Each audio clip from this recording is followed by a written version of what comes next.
इनके लबे रंगी की निछावर थी कि जिसने। अच्छा, इस वक्त के सवाल जवाब तो मुकम्मल हो गए और ये कि कुछ बातें आपसे करना चाहता हूँ। अभी कुछ दिनों से क्या है कि बहुत सारे लोग जो रद्द वाबित पर वीडियो है मेरी, उस पर देखने के बाद इस तरीके के मतलब इल्ज़ाम लगाते हैं और लगाते चले आए हैं कि जो बरेलवी लोग हैं ये एक फितनेबाज होते हैं और उम्मत को लड़ाने वाली बातें करते हैं और फ़िरक़ों में बंटने वाली बातें करते हैं। इसके पीछे नमाज नहीं होगी, उसके पीछे नमाज नहीं होगी। बरेलवियों ने ये चीज़ें लगा रखी हैं, आज से नहीं लगा रखी, सालों से लगा रखी हैं कि कभी इसको काफिर बोलते हैं तो कभी उसको काफिर बोलते हैं। और ये ईमेल करने वाले या इस किस्म की मुझे कमेंट करने वालों में अक्सरियत जो है वो पढ़ी लिखी है।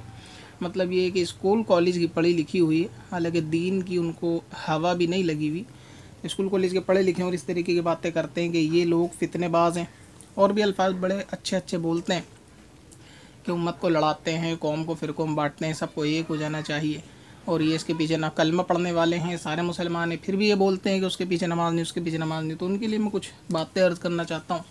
उनका पैमाना दरअसल बिल्कुल दुरुस्त है कि जो ये बोले कि इसके पीछे नमाज नहीं होगी या उसके पीछे नमाज नहीं होगी या किसी को कलमा पढ़ने वाले मुसलमान को बुरा बोलता है, ज़ाहिर सी बात है कि वो फितनेबाज है। ये पैमाना आपका है और इसके ऊपर बिल्कुल इक्वल बराबर का इंसाफ होना चाहिए। मसलन ये कि चोर के हाथ काटने की अगर सज़ा है तो वो चोर आपका हो या हमारा हो, सज़ा मुकर्रर वही होनी चाहिए कि उसका हाथ कटना चाहिए। अब मैं आपके आगे कुछ ऐसी चीज़ें पेश करने जाता हूँ कि उसके बाद आप भी फैसला करें, ख़ास तौर से वो लोग जो न्यू जनरेशन स्कूल कॉलेज के पढ़े लिखे तबके के हैं और वो ये समझ रहे हैं कि बरेलवी लोग स्टेज के ऊपर ये सब बातें करते हैं कौम को लड़ाने वाली, और ये एक फितनेबाज हैं और ये एक कौम को जो है आपस के अंदर फ़िरक़ों में बांटने वाली बातें करते हैं और मुसलमानों को ये लोग बिदअती, मुसलमानों को ये लोग काफिर कहते हैं। तो उनकी खिदमत में कुछ चंद बातें मैं अर्ज़ करना चाहता हूँ, वो थोड़ा इसको ध्यान से सुने। सबसे पहले तो ये कि पैमाना वही एक होना चाहिए कि अगर कोई शख्स ये कहे कि हाँ भाई इसके पीछे नमाज नहीं, उसके पीछे नमाज नहीं, तो उसके लिए आप वही अल्फाज इस्तेमाल करेंगे जो आप बरेलवी के लिए इस्तेमाल करते हैं। मैं आपको कुछ फतवे दिखाना चाहता हूँ जो फतवे दिए हैं दारुल उलूम देवबंद ने, और इंडिया का जो देवबंद मक्तब फ़िक्र का सबसे बड़ा मदरसा है, तो वहाँ के कुछ फतवे दिखाना चाहता हूँ। मुमकिन हो आपको आवाज़ समझ में ना आई हो या माइक शायद बंद हो, दोबारा नाम सुन लीजिए, दारुल उलूम देवबंद। आई आवाज़?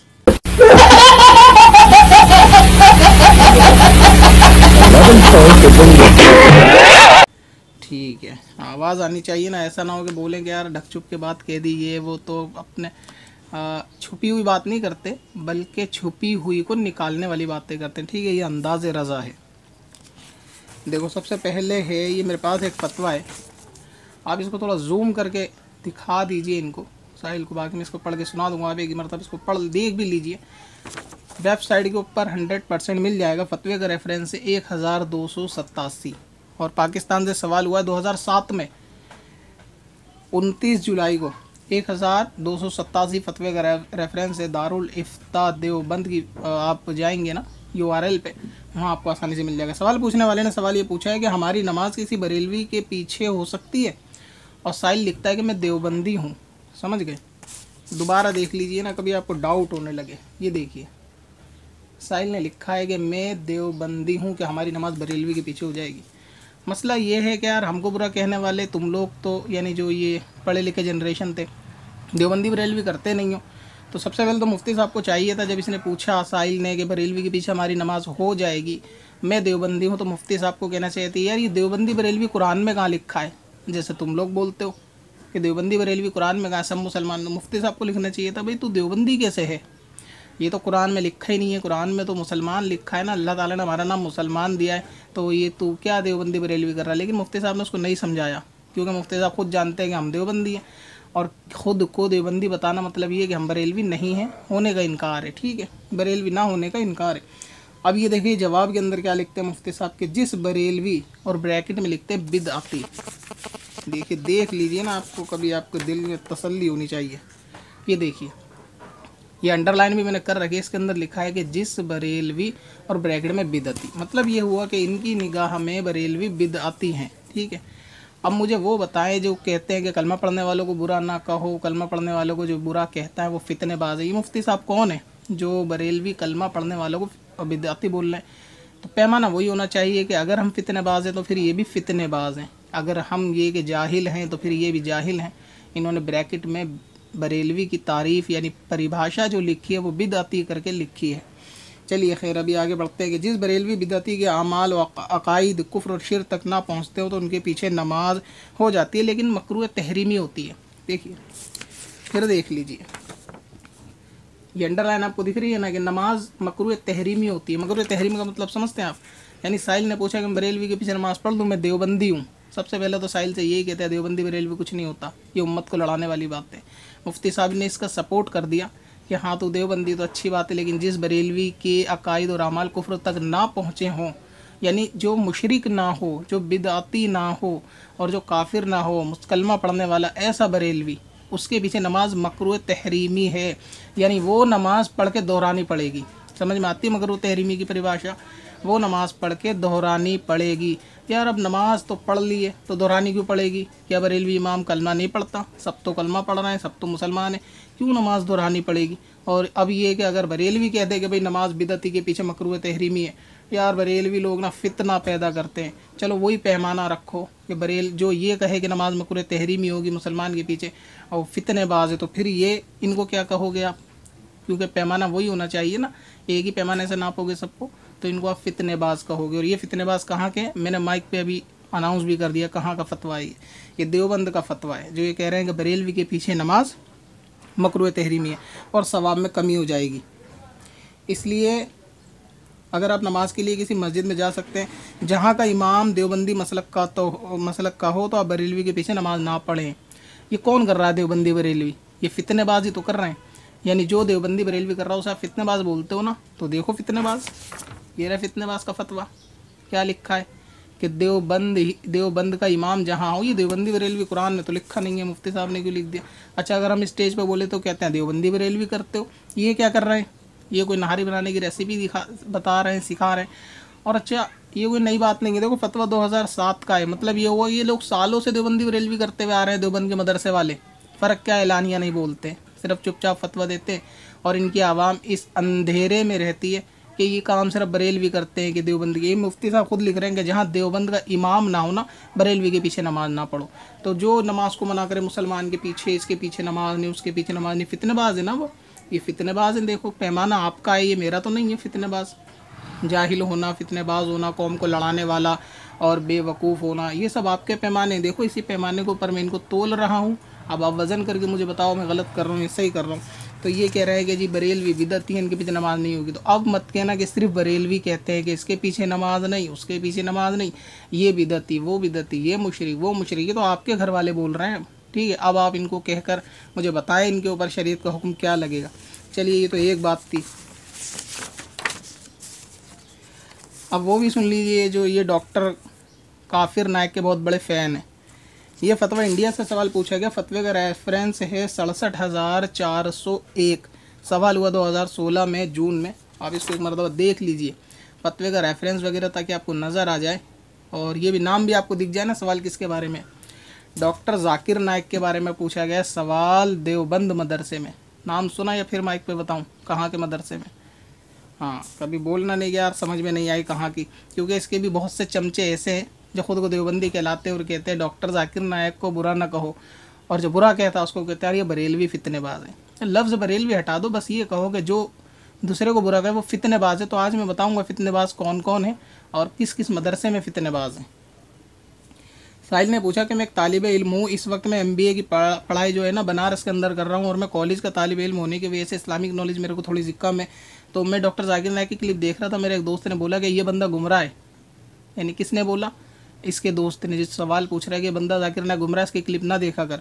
बस इसके दिल में वही शक शुबा है कि इस्लामिक लेक्चर दे रहा बंदा, कलमा पढ़ रहा है, नमाज़ पढ़ रहा है, मुसलमान सा दिख रहा है, गुमराह कैसे हो सकता है?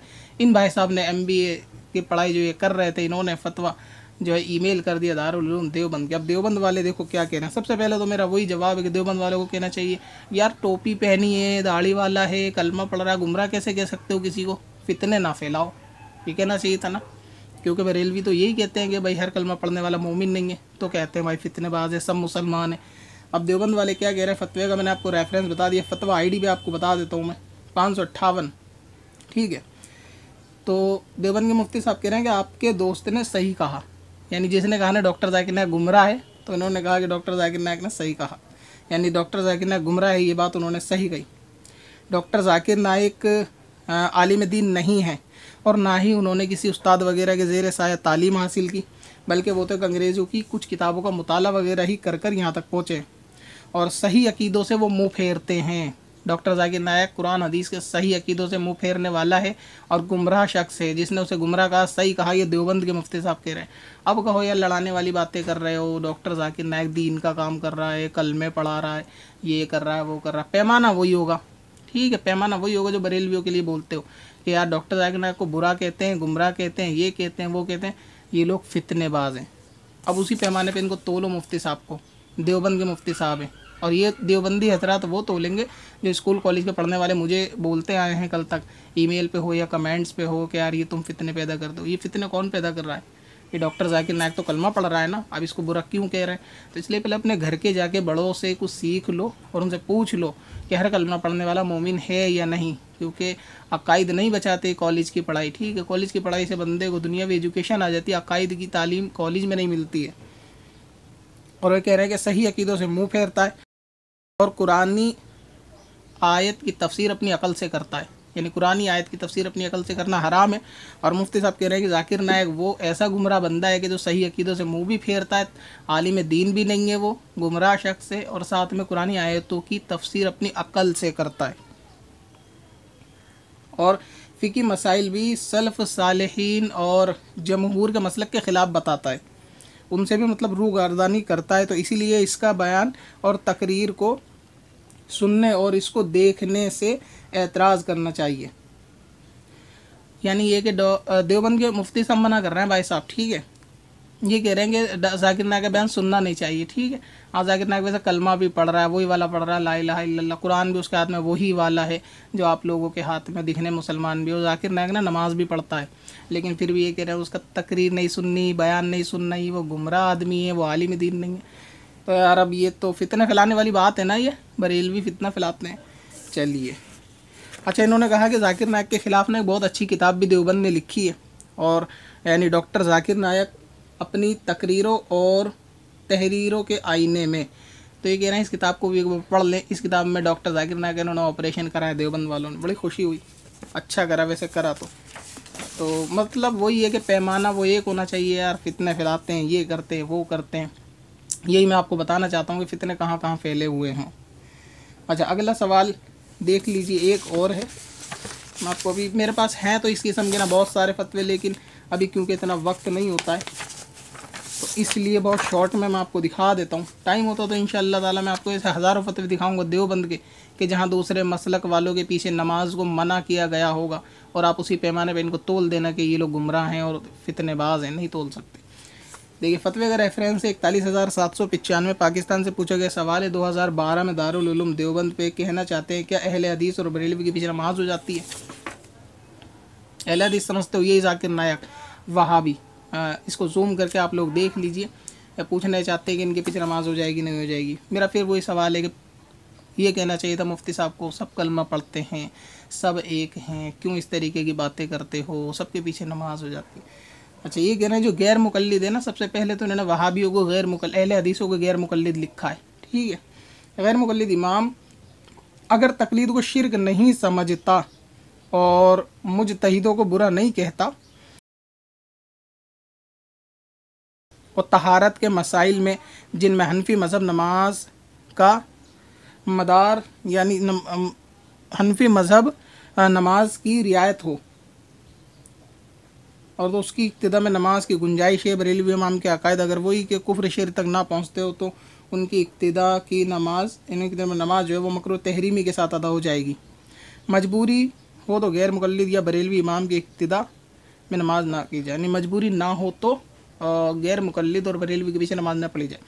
अच्छा, गौर करने की बात यह है कि इन्होंने कहा कि जो वहाबी होते हैं ना गैर मुकल्लिद, अगर वो तकलीद को शिर्क नहीं समझते और मुजतहिदों को आइम्मा इकराम को बुरा नहीं कहते तो उनके पीछे नमाज जो है होने की गुंजाइश है। जैसे बरेलवियों के पीछे नमाज मकरूह तहरीमी इस तरह, लेकिन अगर गुंजाइश हो तो ना वहाबियों के पीछे नमाज़ पढ़ी जाए ना बरेलवियों के पीछे। यार ये कौन लोग हैं, कहाँ से आते हैं ये जो ये कह रहे हैं कि इनके पीछे नमाज नहीं उनके पीछे नमाज नहीं। वही पैमाने से आपको तोलना है कि यार ये फितनेबाज है जो बंदा ये कहता है कि इसके पीछे नमाज नहीं। बरेलवी को यही तो बोलते हो ना। चलिए, अब इसमें एक चीज़ आपको मैं दिखाऊं कि इन्होंने कहा है ना कि गैर मुकल्लिद अगर तकलीद को शिर्क समझते हों, अगर, यानी इनको कंफर्म नहीं है कि गैर मुकल्लिद तकलीद को शिर्क समझते हैं और मुजतहिदों को बुरा कहते हैं। ठीक है, तो गैर मुकल्लिद तकलीद को शिर्क समझते हैं, वो तकलीद को शिर्क समझते हैं और मुजतहिदों को इमाम आज़म को बुरा कहते हैं। और ये मुफ्ती साहब कह रहे हैं अगर ऐसा ही है तो उनके पीछे नमाज नहीं हो सकती। अब वो लोग बताएं कॉलेज के पढ़े लिखे जो कहते हैं जी सबके पीछे नमाज हो जाएगी, और ये काम सिर्फ बरेलवियों का है जी, इसके पीछे नमाज नहीं होती उसके पीछे नमाज नहीं होती। अब बताइए ये काम किसका है, ये फतवे कहाँ के, रेफरेंस नंबर मैंने आपको दे दिए। अच्छा, एक किताब मैं आपको और दिखाता हूँ, ये थोड़ी आपकी तसल्ली हो जाएगी आपस में। ये है फतावा रशीदिया, इसके लिखने वाले हैं ये हज़रत मौलाना, तो गलती से लग गया है, इसके लिखने वाले रशीद अहमद गंगोई हैं। ठीक है, इसका सफ़ा नंबर है 179। देखिए, शायद आपको नज़र आ रहा होगा ना, ये नीचे वाला पैराग्राफ है, मैं आपको पढ़ के बता देता हूँ। किताब का फ़िलहाल मैंने सफ़ा नंबर देख लीजिए, इसका 179 है। किताब का नाम है फतावा रशीद, या लिखने वाले रशीद अहमद गंगोई, जो जिनका ताल्लुक़ देवबंद से। इनसे एक सवाल हुआ कि गैर मुकल्लिद में क्या बुराई है, यानी बहुत छोटा सवाल, ये कॉलेज वाले नहीं करा होगा, किसी आप जैसे लोगों ने, कि यार उनको जो बुरा कह रहा है ये देवबंद के फतवे जो दिए जा रहे हैं इनके पीछे नमाज, इनमें क्या बुराई है। रशीद अहमद गंगोई साहब इसका जवाब पता है क्या देते हैं? पहली बुराई गिनवाते हैं कि मुजतहिदों को बुरा कहना और तकलीद को शिर्क बताना। ठीक है, यानी जो अहले हदीसों की बुराई है वो ये कि तकलीद को शिर्क बताते हैं, मुजतहिदों को बुरा कहते हैं। और ये देवबंद का फतवा कह रहा है कि अगर शिर्क बताते हो तो नमाज नहीं होगी। यानी मुफ्ती साहब जो ये हैं रशीद अहमद गंगोई साहब, ये तो कह रहे हैं कि वो शिर्क ही तो बताते हैं तकलीद को, यही तो बुराई है, इमामों को बुराई तो कहते हैं, यही तो उनकी बुराई है। और उसके बाद लिखते हैं कि मुसलमान मुकल्लिद को मुशरिक जानते हैं और नफ्सानियात पर अमल करते हैं, ये उनकी बुराइयाँ हैं। उन्होंने चंद उनकी बुराई गिनवाई, क्या कि मुजतहिदों को बुरा भला कहते हैं, तकलीद को शिर्क कहते हैं, और जो मुकल्लिद मुसलमान यानी हनफी शाफ़ी वगैरह ये उनको मुशरिक बोलते हैं। ये कह रहे हैं रशीद अहमद गंगोई।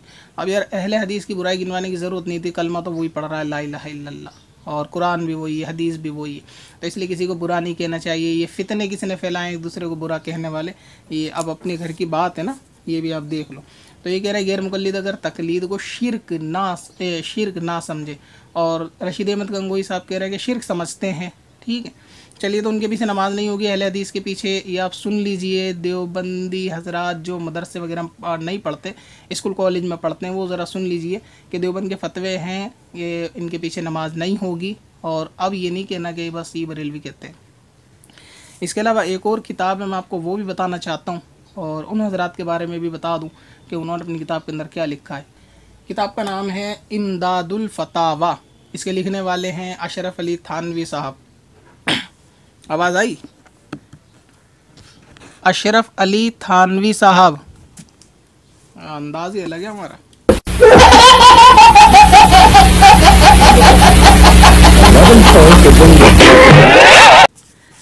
आवाज़ आनी चाहिए यार, साफ बात तो सीधी एक भी बोलो यार, काम की चीज़ सुनाई नहीं है, इसलिए मैं थोड़ा ऐसे बोल रहा हूँ। अगर अब भी आवाज़ नहीं हो ना, अपना हेडफोन जो है ना वो चेंज कर लो, शायद आपकी हैंड फ्री ख़राब हो।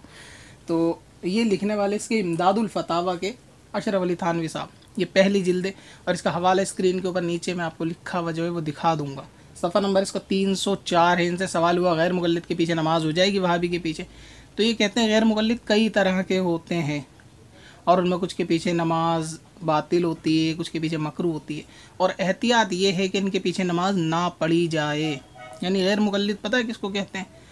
मैं ज़्यादा नहीं जानता, लेकिन आप लोगों की भाषा में बताता हूँ। कलमा पढ़ते हैं, कुरान पढ़ते हैं, मुसलमान ही हैं, तो यार मुसलमान तो नमाज हो जानी चाहिए। लेकिन ये आपके हकीमुल उम्मत अशरफ अली थानवी साहब कह रहे हैं कि उनके पीछे नमाज़ पढ़ने से बचना चाहिए। तो ये तमाम बातें हैं, कुछ चंद बातें हैं, ये तमाम तो नहीं है कि जिनसे ये चीज़ मालूम चल जाती है कि ये काम सिर्फ बरेलवी का नहीं है कि उसके पीछे नमाज नहीं, वो बिदअती है और उसका बयान नहीं सुनना, इसका बयान नहीं सुनना, सब कलमा पढ़ना। तो यूँ जाहिलों को जवाब है कि जो ये अक्सर कहते हैं बरेलवी उलमा को और तकरीर करते हैं कि यार हमेशा ये तो फितने वाली बात करते हैं। अब उसी पैमाने से नापो कि अगर कोई इस तरह कहे तो वो फितनेबाज है या नहीं है, तो कौन फितनेबाज है। अच्छा, मैं आवाम की एक चीज़ बता दूँ, ये जो फतावा मैंने आपको दिखाए ना, ये जितने, ये सब कुरान हदीस की रोशनी में और इनके नज़रिए के एतबार से बिल्कुल दुरुस्त है। यानी फ़तवा यही होना चाहिए कि बिदअती के पीछे नमाज नहीं। मैं तो इस फतवे की इनके नुक्ते नज़र से तायद करता हूँ कि हाँ, जो यानी जवाब होना चाहिए था, जो ये फ़िक्र रखते हैं उसके फ़िक्र के हिसाब से जवाब सही है, क्योंकि जवाब तो कुरान हदीस की रोशनी दिया जाएगा। अगर आप किसी को काफिर समझ रहे हो, मुसलमान नहीं समझ रहे, तो आप जवाब यही दोगे कि उसके पीछे नमाज नहीं होगी। तो मैं इस फतवे को गलत या बुरा नहीं कह रहा कि फतवा गलत दिया गया है, इनके नज़रिए के एतबार से बिल्कुल सही होना यही चाहिए था फतवा। लेकिन मैं उस आवाम को बताना चाह रहा हूँ कि जो ये समझते हैं कि ये कामना के सब मुसलमान हैं, तो उनको समझना चाहिए कि गुड़ गोबर एक नहीं होता। जाकर एक बार देवबंद मदरसे से पूछो कि तमाम कलमा पढ़ने वाले मुसलमान हैं या नहीं, तो आपको वहाँ से जवाब मिल जाएगा। आजकल थोड़ा ट्रेंडिंग भी चला हुआ है ना, कुछ लोग एक्टिंग कर कर आके और रोने धोने की, क्या यार इसको काफिर कहते हो, उसको काफिर कहते हो, जन्नत में कौन जाएगा, जन्नत में कौन जाएगा, इस तरीके की बातें करते हैं। और आमिर खान के साथ अच्छा कांटेक्ट है, एक्टर है वैसे वो बंदा भी, मैं आपको बताऊं, अब ये नाम लूँगा तो सामान रुसवाई हो जाएगा। तारीखों में भटकता हुआ एक जलील आदमी है, तो उस तरीके की ज़्यादा बातें करता है वो, उम्मत को मत बांटो, समझ रहे हो ना मेरी बात, तारीख में भटकता हुआ जलील। देखो, थोड़ी इश्क मोहब्बत की बातें ना तो इशारों से समझ लिया करो, क्योंकि उनके चाहने वाले फिर कमेंट में आके आई यू और ब्रैकेट अंदर इसके खालिस्तान के अंदर क्या भरेंगे, लव भरेंगे या हेट भरेंगे, आई लव यू या आई हेट यू, वो तो मालूम नहीं। इसलिए थोड़ी इशारे की गुफ्तगू समझा करो। तारीख में भटकता हुआ एक जलील है, वो ज़्यादा ये रोध होकर एक्टिंग करता है कि भाई इसके पीछे नमाज क्यों नहीं पढ़ते, उसके पीछे मक्के के इमाम के पीछे इतना बुलंद मकाम है, इसको काफिर कहते हो, उसको काफिर कहते हो। तो ये उस बंदे ने ना गुमराह कर रखा है, और देवबंद के फतवे उसी बंदे के ख़िलाफ़ है कि बरेलवी के पीछे नमाज नहीं होगी, होगी तो मकरूह तहरीमी होगी, अहले हदीस के पीछे नमाज मकरूह तहरीमी होगी। डॉक्टर जाकिर नायक गुमराह आदमी है, उसका बयान सुनना नहीं चाहिए, सब उन्हीं के फतवे। और वो कौम को ये कह रहा है जी एक हो जाओ, एक हो जाओ। देवबंद वाले कह रहे हैं कि जी इसके पीछे नमाज नहीं, उसके पीछे नमाज नहीं। तो इनके फतवे कुरान हदीस की रोशनी में इनकी नज़र से तो बिल्कुल सही नहीं, ये होने ही चाहिए थे। अगर आप किसी को 72 को हक पे नहीं बता सकते आप, ठीक है। तो इसलिए अब अगर कोई बंदा ये कहता नहीं जी बरेलवियों के काम है, तो एक दफ़ा अपने घर की खबर ले ले, ज़रूरत पड़ी तो मैं और इसका दूसरा पार्ट बना दूंगा। तो उम्मीद है कि आपको ये वीडियो समझ में आई होगी। अगर आपको ये वीडियो समझ में आई, अच्छी लगी, तो आपसे लाइक करिए, शेयर करिए, और जितने भी रद्द वहाबियत पर काम करने वाले चैनल है, खुसूसन हनफी नेटवर्क, सच्चा इस्लाम, मुश्ताक अली अंसारी, फैज़ रज़ा, और जिनके मैं नाम नहीं ले सका, वो सभी इस वीडियो को अपनी कम्युनिटी के अंदर लगा के प्रमोट कर दें, और अगले दिन इसको अपने चैनल पे अपलोड भी कर सकते हैं। नेक्स्ट वीडियो के साथ मसाइल शरीयत के इसी ऑपरेशन थिएटर के अंदर मिलेंगे, अगले सवाल का ऑपरेशन करते हुए। जब तक के लिए अपना बहुत ख्याल रखिए। अस्सलामु अलैकुम वरहमतुल्लाहि वबरकातुहू। पत्थर में असल लाले पुरनवार